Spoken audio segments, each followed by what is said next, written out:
My husband made me sleep outside in the snow so his sick best friend could have our hotel room, but he doesn't know that he was about to lose everything back home. Me and Nathan had been planning this ski trip for 6 months. I'd saved up all my vacation days, booked the perfect cabin at this resort in Colorado, even bought new winter gear because Nathan said he wanted to take cute couples photos on the slopes. We drove up together and he spent the whole ride on the phone with his best friend Vanessa, telling her about our plans.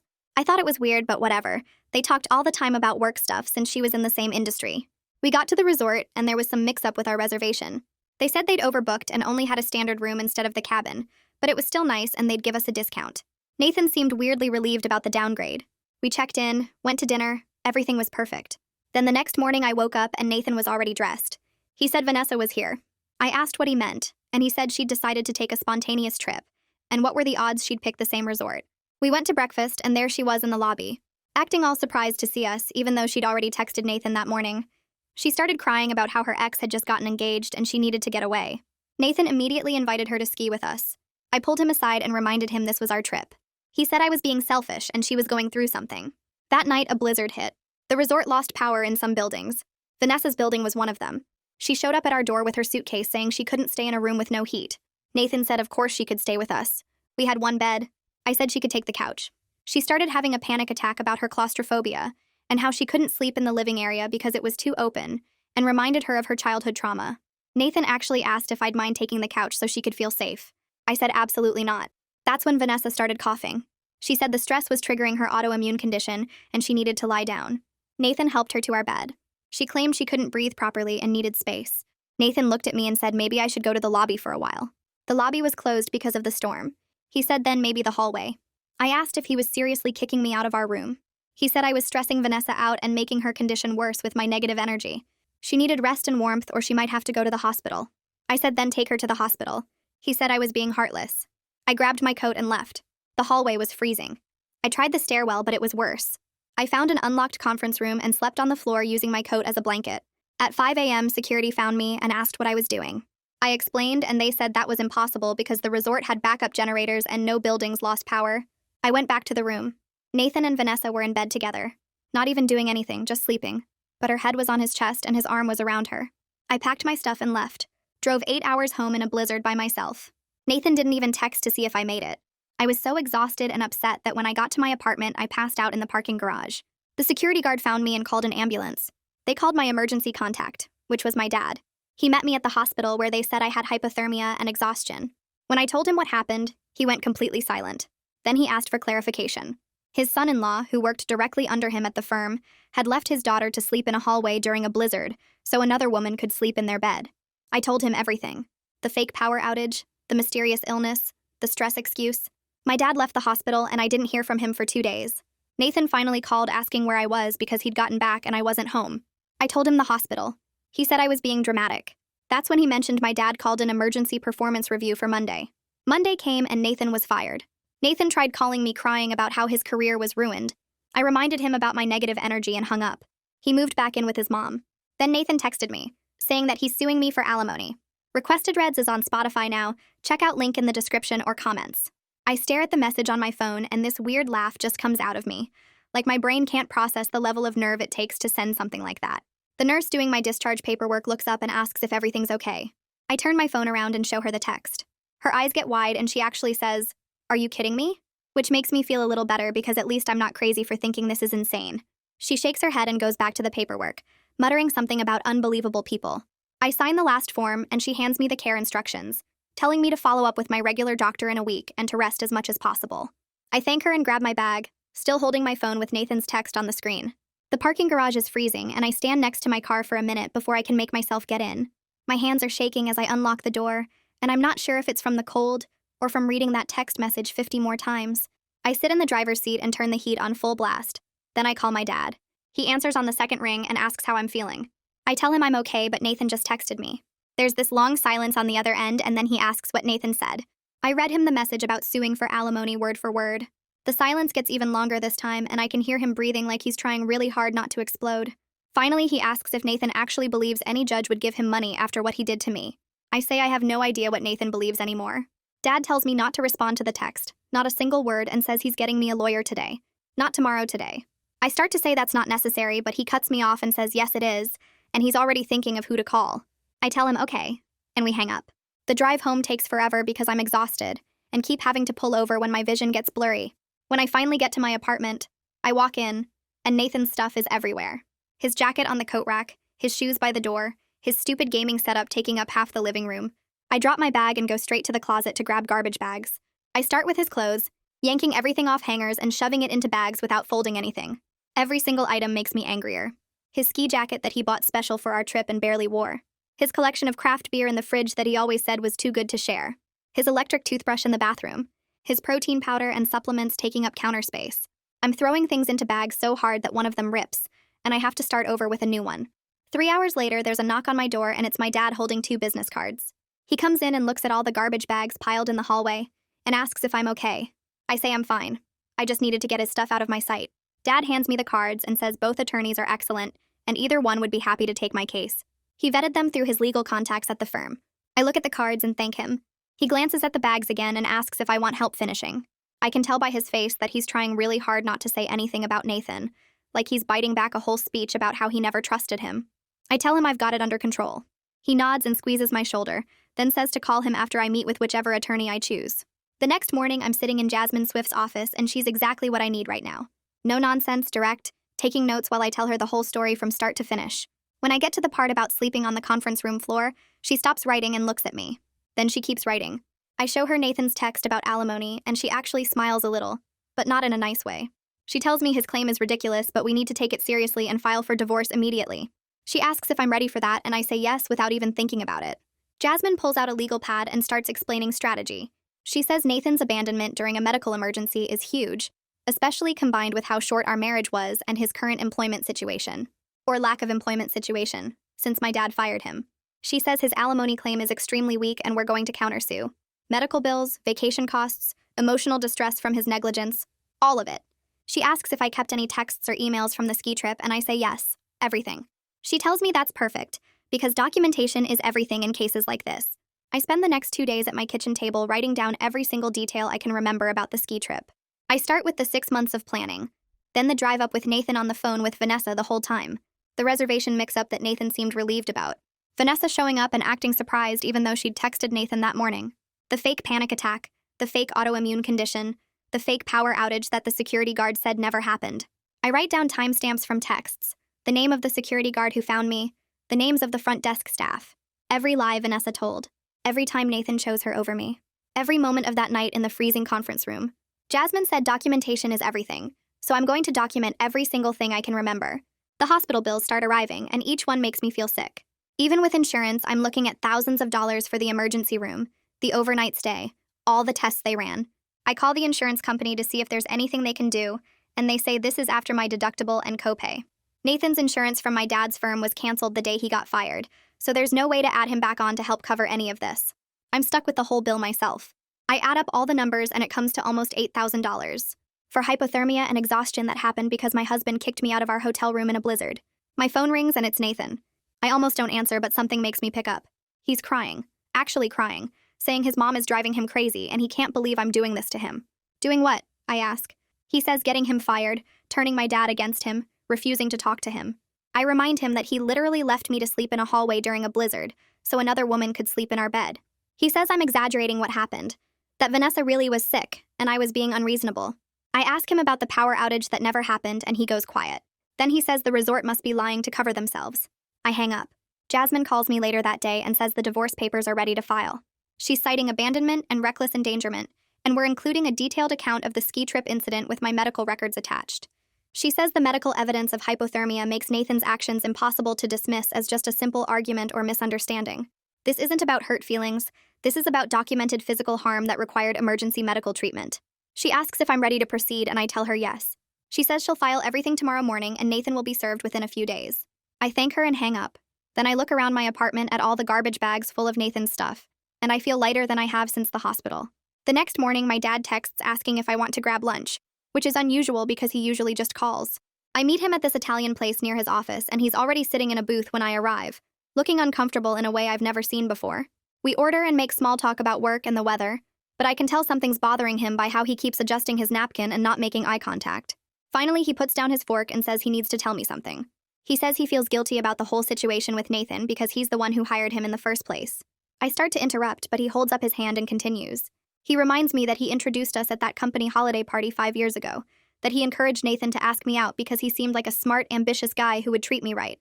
He says if he hadn't brought Nathan into the firm, if he hadn't pushed us together at that party, none of this would have happened. I reach across the table and tell him that Nathan fooled both of us. I say I appreciate everything he's done, especially firing Nathan, but I need him to understand something. I need to handle the divorce myself. He looks hurt, and I can see him wanting to argue, wanting to take over and fix everything like he always does. But I tell him I'm serious about this. He finally nods and says he'll stay out of it unless I specifically ask for help. We both know how hard that's going to be for him. The lunch ends on a weird note. Not bad, but not comfortable either. When I get home, there's a thick envelope waiting at my door from Zachary Goodman, Nathan's attorney. I rip it open and start reading the formal response to our divorce filing. The letter claims Nathan's alimony request is based on him sacrificing career opportunities to support my ambitions. I actually have to read that sentence 3 times because it's so completely made up. The document goes on about how Nathan took a position at my father's firm to be supportive of our relationship, how he turned down other offers that would have been better for his career trajectory. I'm standing in my hallway holding this paper and getting angrier with every word. I never asked Nathan to take the job with my dad. He pursued it aggressively, called my dad multiple times, sent follow-up emails, practically begged for the position. I call Jasmine immediately and read her the whole response. She tells me to bring all my documentation to her office tomorrow and we'll go through everything. The next morning, I show up at Jasmine's office with my laptop and a folder full of printed emails.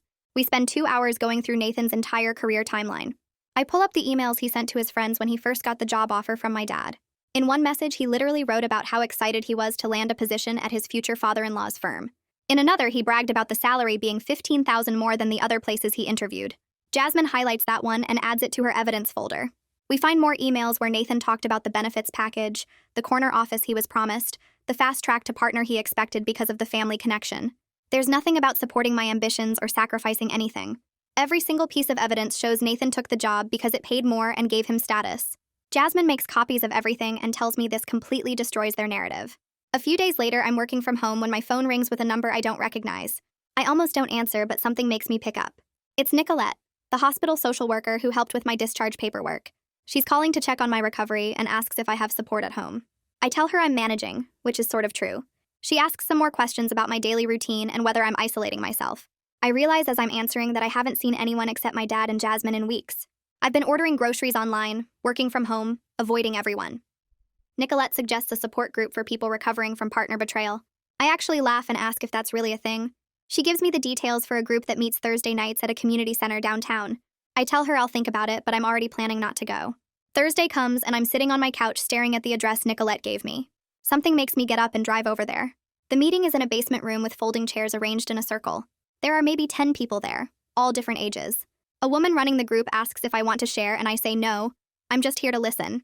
Other people start talking and I'm shocked by their stories. One woman's husband left her at a rest stop during a road trip because he wanted to pick up his girlfriend in the next state. Another guy's wife cleaned out their bank account and moved to another country with her coworker. Hearing these stories of abandonment and betrayal actually makes me feel less alone somehow. Like I'm not crazy for being this hurt and angry. After the meeting, a few people come up to talk to me and I end up staying an extra hour just listening to their advice. The next evening, I'm heating up dinner when someone pounds on my apartment door. I look through the peephole and it's Nathan. My stomach drops. I don't open the door, but I ask what he wants.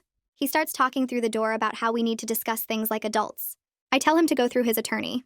He gets louder, saying Vanessa really was sick that night, and I'm making him out to be some kind of villain when he was just trying to help a friend.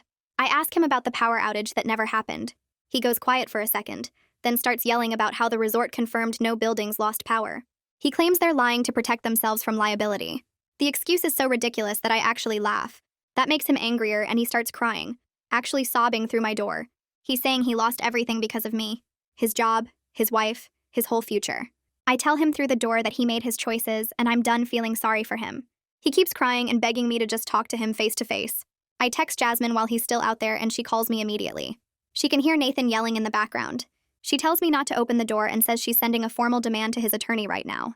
The next morning, Jasmine forwards me the email she sent to Zachary. It's a formal demand to stop all direct contact with me, warning that if Nathan shows up at my home again, we'll file for a restraining order. Zachary responds within an hour with a snippy message about how I'm being vindictive and making this harder than it needs to be. But Nathan stops showing up. The medical bills keep arriving, though. I've got them spread out on my kitchen table trying to figure out payment plans. Even with the hospital's financial assistance program, I'm looking at paying $200 a month for the next 3 years. I'm trying to work from home, but I'm exhausted all the time. The ER doctor said hypothermia recovery can take weeks, and she wasn't kidding about the fatigue. I fall asleep at my desk twice in one afternoon. My boss sends me an email asking if I need to take more time off, but I can't afford to miss any more work. I make coffee and push through, but every bill that arrives makes me more angry about what Nathan did and how I'm the one paying for it in every possible way. 2 weeks after getting back from the hospital, I finally drag myself into the office because I can't afford any more unpaid time off. The elevator ride up feels longer than usual, and my hands shake a little when I swipe my badge at the door. Everyone's already at their desks when I walk in. My coworker Sarah glances up and then immediately looks back at her computer screen. Tom does the same thing. Then Lisa. It's like they all got a memo about not making eye contact with me. I sit down at my desk and boot up my computer, and the silence around me is so thick I can practically touch it. Nobody asks how I'm feeling or says welcome back or anything normal. I open my email and there are 400 unread messages waiting. My boss sends me a chat asking if I can come to his office. I walk over there expecting some kind of lecture about my absence, but instead he closes the door and tells me he heard what happened. Not the details exactly, but enough to know it was bad. He says I can work reduced hours for the next few weeks if I need to, and I can work from home 3 days a week.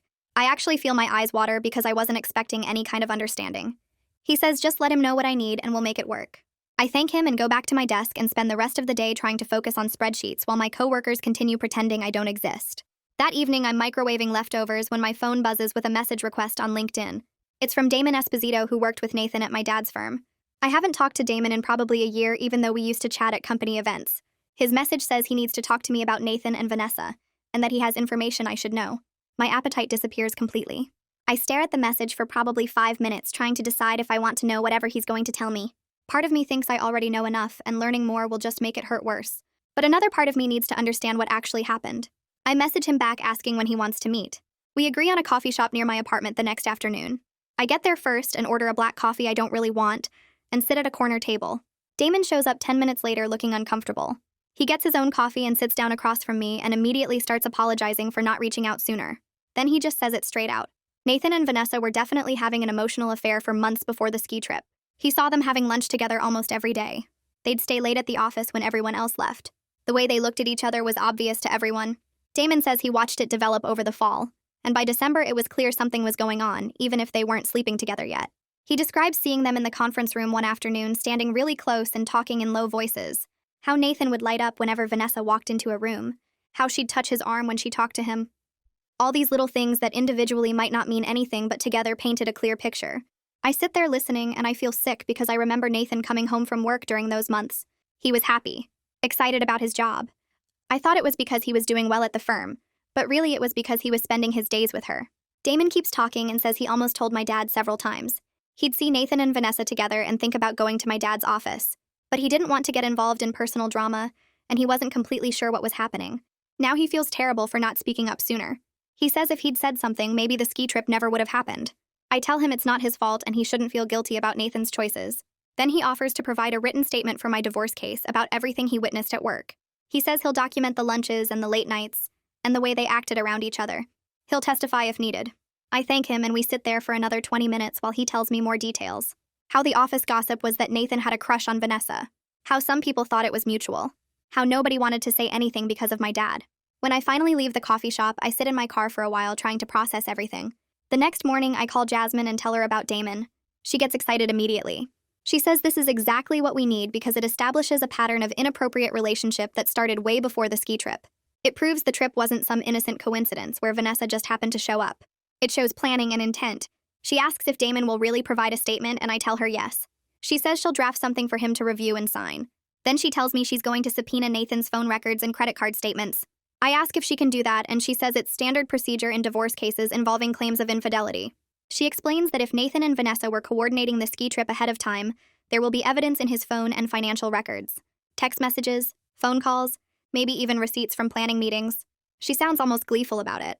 I hang up feeling like maybe this case isn't as hopeless as I thought. It takes 3 weeks for the phone records to come back. Jasmine calls me the day she receives them and tells me to come to her office. When I get there, she has printouts spread across her conference table. Hundreds of pages of phone records covering the 3 months before the ski trip. She's already gone through and highlighted the important parts. There are literally hundreds of texts between Nathan and Vanessa. They texted every single day, multiple times a day, The volume alone is damning, but then Jasmine shows me the specific dates. The week before our trip, Nathan and Vanessa exchanged over 50 texts. The day we drove to Colorado, they had 7 phone calls. 7. I remember that drive. Nathan was on the phone constantly, and I thought he was talking to work contacts. Jasmine points to the timestamps. 3 of those calls happened during our drive. While I was sitting right next to him thinking we were having couple time, he was coordinating with Vanessa. One call lasted 40 minutes. I remember that one specifically because I'd suggested we play road trip games, and Nathan said he had to take this important work call. The evidence is right there in black and white showing exactly how much he was lying. Then Jasmine shows me the credit card statements and my stomach actually hurts. 2 days before we left for our romantic getaway, Nathan charged $470 to the same resort where we were staying. The description says it's for a room reservation. He booked Vanessa's room. While he was telling me how excited he was for our trip and how romantic it would be, he was literally paying for her to come crash it. Jasmine has the dates highlighted. Our trip was booked 6 months in advance. Vanessa's room was booked 2 days before we left. The premeditation is obvious. This wasn't spontaneous. This wasn't Vanessa making a last-minute decision to take a trip. Nathan planned the whole thing. He paid for her room. He coordinated with her during our drive. He set up the entire situation. Every lie about the power outage and her being sick was part of a plan they made together. I sit there staring at the credit card statement and I can't believe I was so stupid. All the signs were there and I just didn't see them. I have a therapy appointment with Priscilla that afternoon. Nicolette had given me her name weeks ago and I'd finally made an appointment. Priscilla's office is in a small building downtown. She's probably 50 with gray hair and glasses, and she has this calm energy that makes me feel slightly less anxious. I sit down on her couch and immediately start crying. I tell her about the phone records and the credit card statement. How Nathan literally paid for Vanessa to come ruin our vacation. How he was texting her while sitting next to me in the car. How the whole thing was planned from the start. I tell her I feel so stupid for not seeing it, for trusting him, for believing his lies about work calls and Vanessa being just a friend. Priscilla lets me cry for a while and then she says something that actually helps. She tells me that manipulative people are skilled at hiding their behavior. That's what makes them manipulative. She says being trusting isn't the same as being stupid. Nathan worked hard to deceive me and he was good at it. The fact that I didn't suspect him doesn't mean I'm naive. It means he's a liar. She says I need to stop blaming myself for not catching him and start processing the actual betrayal. We spend the rest of the session talking about trust and how to rebuild it eventually. The next day, Jasmine sends our updated divorce filing to Nathan's attorney. It includes Damon's statement, the phone records, the credit card evidence, everything that proves Nathan and Vanessa planned this together. I'm at work trying to focus on a project when Jasmine forwards me Zachary's response. The tone is completely different from his previous emails. Instead of aggressive demands about alimony, he's suddenly talking about resolving things amicably. He suggests we consider mediation to work out a fair settlement. Jasmine writes back that we're happy to mediate, but our position hasn't changed. Nathan owes me for medical bills and the destroyed vacation and his manipulation. She says the evidence makes our case even stronger than before. I read the email exchange and feel this weird sense of relief. They know they can't win. The evidence is too clear. Nathan's lies are documented in his own phone records and credit card statements. Whatever happens next, at least I have proof that I'm not crazy, and this really was as bad as it felt. Jasmine calls me the next morning, and her voice has this energy I haven't heard before. She says Nathan's attorney switching to mediation talk means they know the alimony claim is completely dead, and now they're just trying to make this look less bad for Nathan. She wants to agree to mediation, but go in with a strong position demanding full payment for my medical costs, complete reimbursement for the vacation expenses and coverage of my attorney fees. She says we have all the leverage now with the phone records and credit card evidence showing Nathan paid for Vanessa's room while planning our romantic trip. I tell her to set it up and she says she'll contact the mediator today. 2 hours later, my dad calls and I can hear the stress in his voice immediately. He tells me Nathan filed a wrongful termination complaint with the company board and they're reviewing his firing. I feel my stomach drop because I know this is my fault. My dad is dealing with professional problems because he protected me. Dad says the board will side with him once they see all the documentation of what Nathan did to me at the resort, but the process is still a pain and makes him look bad for mixing personal and professional issues. I apologize for causing him trouble at work and he cuts me off. He says firing Nathan was the right decision regardless of our relationship, and I need to stop feeling guilty about it. He tells me Nathan's work performance had been going downhill for months anyway. Constant complaints from clients and missed deadlines. The personal situation just made the decision happen faster than it would have otherwise. I want to believe him, but I still feel bad that he's dealing with a board review because of my marriage falling apart. That afternoon, Jasmine sends me an email that actually makes me smile. She says the wrongful termination complaint is helping our divorce case in a weird way.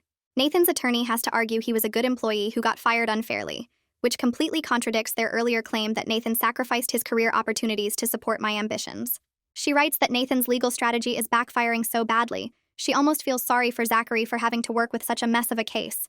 She includes 3 laughing emojis at the end of the email. The next week, I drive to my dad's house for dinner, and we sit at his kitchen table with takeout containers between us. He asks how I'm doing with everything, and I tell him honestly that I'm tired of the legal stuff, but glad it's moving forward. Then I take a breath and tell him we need to talk about boundaries. I explain that I appreciate everything he did, firing Nathan and getting me a lawyer and supporting me through this, but I need to handle my own life and fight my own battles. He's quiet for a minute and then admits he knows he has a problem with trying to fix my problems instead of letting me deal with them myself.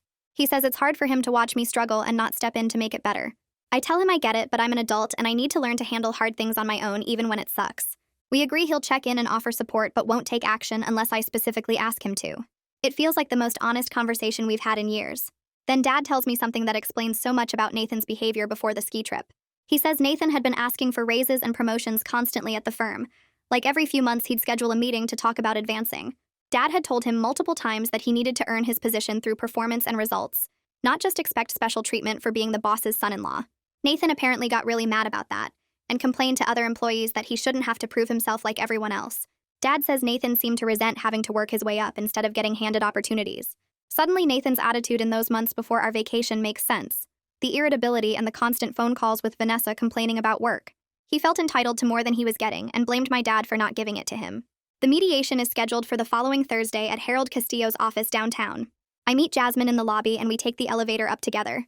She's carrying a folder with all our evidence and she looks ready for battle. We walk into the conference room and Nathan is already there with Zachary. Nathan won't look at me at all, just stares at the table in front of him. He looks terrible, like he's lost weight and hasn't been sleeping. His shirt is wrinkled and he has dark circles under his eyes. Part of me feels bad for him, but then I remember sleeping on that conference room floor, and the sympathy disappears. Harold comes in and introduces himself, explaining how mediation works, and that his job is to help us reach an agreement without going to court. He's probably 60 with gray hair and reading glasses, and he has this calm professional energy that makes me feel slightly less anxious. Harold reviews both sides' positions, reading from the documents our attorneys submitted. Then he looks directly at Nathan and tells him his alimony claim has no legal merit given the circumstances and the evidence we've provided. Nathan starts to argue, saying the evidence is taken out of context and doesn't show the full picture. Zachary actually reaches over and puts his hand on Nathan's arm to stop him from talking. Harold says the phone records and credit card statements speak for themselves, and continuing to pursue alimony would be a waste of everyone's time and money. Nathan's face goes red, but he stays quiet. Harold suggests we take a break for private discussions, and directs Nathan and Zachary to a different conference room down the hall. Once they're gone, Jasmine leans back in her chair and grins. She says we're in a really strong position to demand everything we asked for. She thinks Nathan's side will settle today because going to court would be embarrassing for him, with all the evidence of planning and manipulation laid out in front of a judge. She says judges don't look kindly on spouses who abandon their partners during medical emergencies, especially when there's proof it was premeditated. I ask what she thinks they'll offer, and she says probably something less than full reimbursement, but more than nothing. 30 minutes later, Harold calls us back to the main conference room. Nathan and Zachary are already seated, and Nathan still won't make eye contact with me. Zachary clears his throat and proposes that Nathan will drop the alimony claim completely if I agree to waive reimbursement for the medical costs. He says Nathan acknowledges the vacation was problematic, but the medical bills are excessive, and he shouldn't be held responsible for my decision to drive home in a blizzard. Jasmine responds immediately without even looking at me. She says Nathan needs to pay for the harm he caused, and he doesn't get to negotiate his way out of consequences. She reminds Zachary that Nathan's actions directly caused my hypothermia and exhaustion, and trying to avoid paying my medical bills after abandoning me during a blizzard is exactly the kind of thing that makes judges award maximum damages in court. Zachary's face goes pale and he whispers something to Nathan that I can't hear. Harold suggests we take another break, and this time when Nathan and Zachary leave the room, Nathan looks like he might throw up. Jasmine leans back in her chair and tells me we're close to getting everything we asked for, maybe even more if they're desperate to avoid court. She says Nathan's side knows they have nothing to work with, and they're probably trying to figure out how little they can offer while still getting me to agree. I ask what she thinks will happen, and she says Nathan will probably agree to pay the medical bills because those are documented and undeniable, but he'll try to negotiate down the vacation costs and attorney fees. 40 minutes pass before Harold calls us back, and when we sit down, Nathan won't look at anyone, just stares at his hands on the table. Zachary clears his throat and says they're prepared to offer full payment of medical bills, half the vacation costs, and half of my attorney fees if I agree to drop all other claims and accept a no-fault divorce. Jasmine doesn't even pause before responding that we want full medical bills, half vacation costs, and full attorney fees, plus Nathan drops all alimony claims permanently with no option to refile. She says those are our terms, and we're happy to let a judge decide if Nathan wants to gamble. Nathan finally speaks up, his voice shaking, asking if I really want to destroy him completely over one mistake. I remind him it wasn't one mistake. It was weeks of planning and lying, and I'm not destroying him. I'm just asking him to pay for what he did. Harold steps in and suggests we split the difference on attorney fees, and after another hour of back and forth, we reach an agreement where Nathan pays my medical bills in full, reimburses half the vacation costs, and covers my attorney fees completely. He drops all alimony claims, and we agree to a no-fault divorce to speed up the process.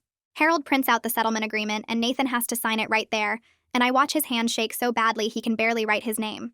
Part of me feels bad for him because he looks terrible, like he hasn't eaten or slept properly in weeks.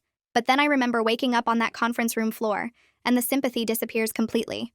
Jasmine signs for me, then Zachary signs as witness, and suddenly it's done. Walking out of mediation, I feel lighter than I have in weeks, like I can actually breathe properly again without that constant pressure on my chest. Jasmine walks me to the elevator and tells me the divorce should be done in about 60 days, once all the paperwork processes through the court, and then this whole chapter of my life will be officially closed. She says I should expect Nathan to make his first payment within 30 days per the agreement terms, and if he misses any payments, we can go back to court immediately. I thank her for everything, and she gives me her card, saying to call if Nathan tries to contact me or causes any problems.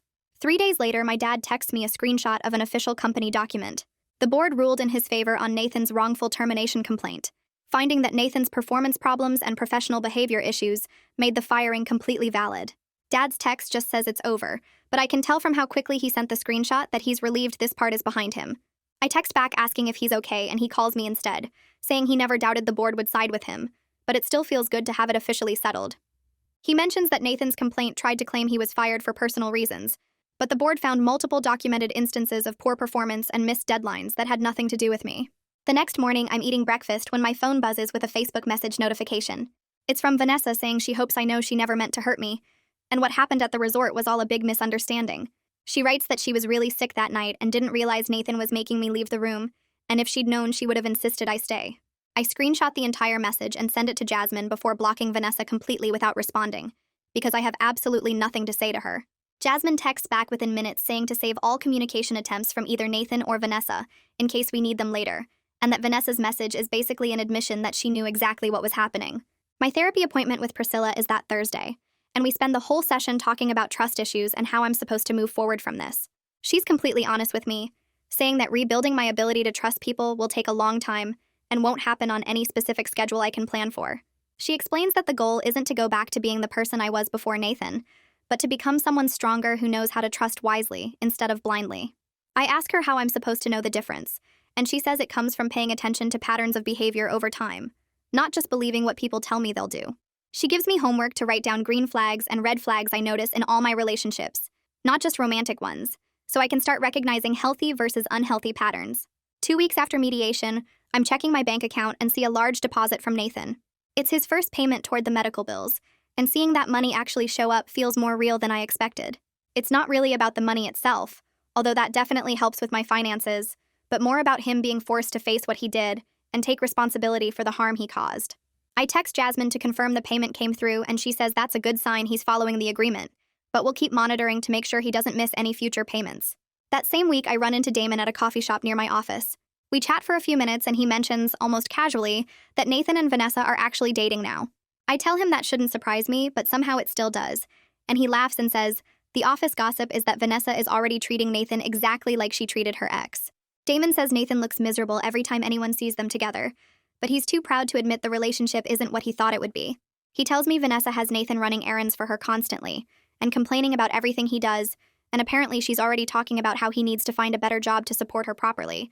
I thank Damon for the update, and he says he felt like I deserved to know, and that everyone at the office thinks Nathan got exactly what he deserved. The divorce is done on a Tuesday morning while I'm working from home. The email notification comes through from the court saying all paperwork has been processed and the divorce is officially final. I thought I'd feel more emotional about it, maybe cry or feel relieved or something big, but mainly I just feel tired and ready to move forward with my life. I text my dad to let him know, and he responds, asking if I want to get dinner to celebrate, which feels weird but also kind of nice. We meet at this Italian restaurant we used to go to when I was younger, before I got married and stopped making time for family dinners. Dad hands me a card before we even order food, and inside is a check to cover the vacation costs that Nathan didn't reimburse. I try to give it back, saying he's already done enough by firing Nathan and supporting me through everything, but he won't take it. He says it's not about the money. It's about helping me close this chapter completely so I can start fresh without any remaining connections to Nathan. I fold the check and put it in my wallet. Then we order wine and actually have a nice dinner talking about anything except Nathan and the divorce. A week after that dinner, I'm sitting at my desk during lunch scrolling through vacation packages on my computer, and I book a trip to a beach resort in Florida for the following month. I pick somewhere with white sand and palm trees, as far from mountains and snow as I can possibly get. My coworker walks past and sees the confirmation screen on my monitor and says, "Traveling alone is brave after everything I went through." I tell her it's not really about being brave.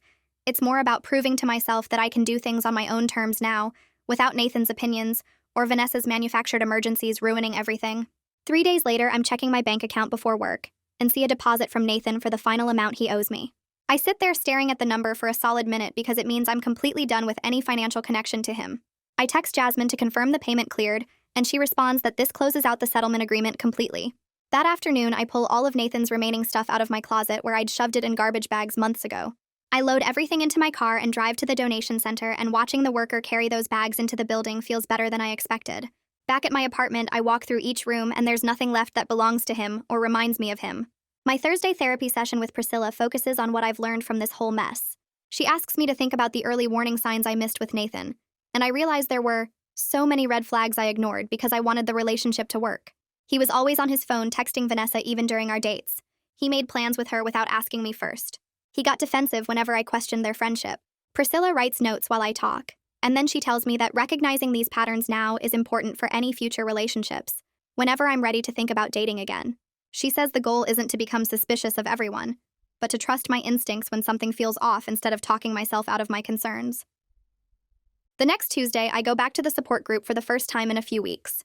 The facilitator asks if anyone wants to share updates, and I raise my hand and tell them about getting through the divorce and settlement. I explain how Nathan tried to sue me for alimony after abandoning me during a blizzard, and how my attorney helped me fight back and win. When I finish talking, 3 different people come up to me during the break and thank me for sharing, because hearing that things can get better gives them hope. One woman says she's been stuck in her situation for months, and hearing my story makes her think she might actually survive her own divorce. Walking to my car after the meeting, I feel good about being on the other side of the worst part, even though I know I'm still healing and probably will be for a while. My dad and I meet for coffee on Saturday morning, and we have a conversation about boundaries that's been needed for months. I tell him I appreciate everything he did by firing Nathan and supporting me through the legal process, but I need him to check in regularly without trying to solve all my problems unless I specifically ask. He admits that staying back is hard for him because he's always been the person who fixes things for me. We agree that he'll call me once a week just to talk, and he won't offer advice unless I request it directly. It's a healthier way of relating to each other than we've had since I was a teenager, and I'm glad something positive came from this awful situation. On Monday morning, my boss calls me into his office, and I'm nervous for a second before he tells me I'm getting promoted to senior analyst with a significant raise. He says the promotion is based on my performance and dedication, despite dealing with personal challenges over the past several months.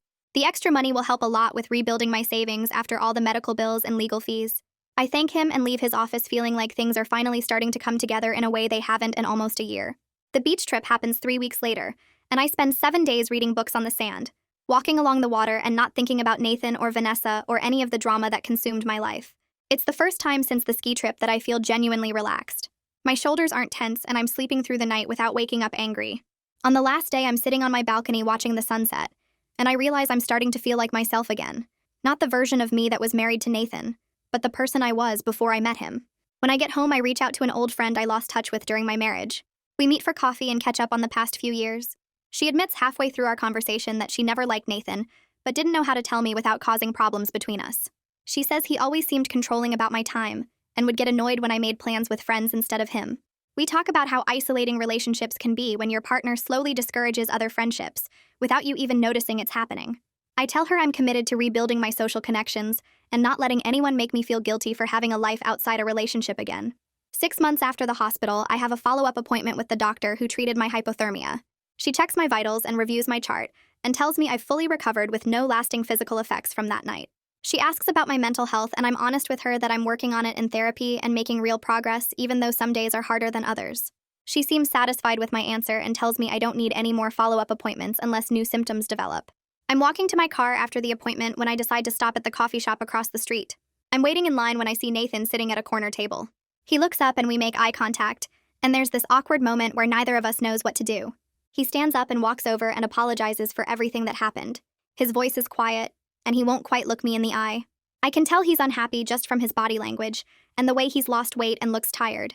Part of me wants to ask if Vanessa is treating him the way Damon said she was, but I don't, because it's not my problem anymore.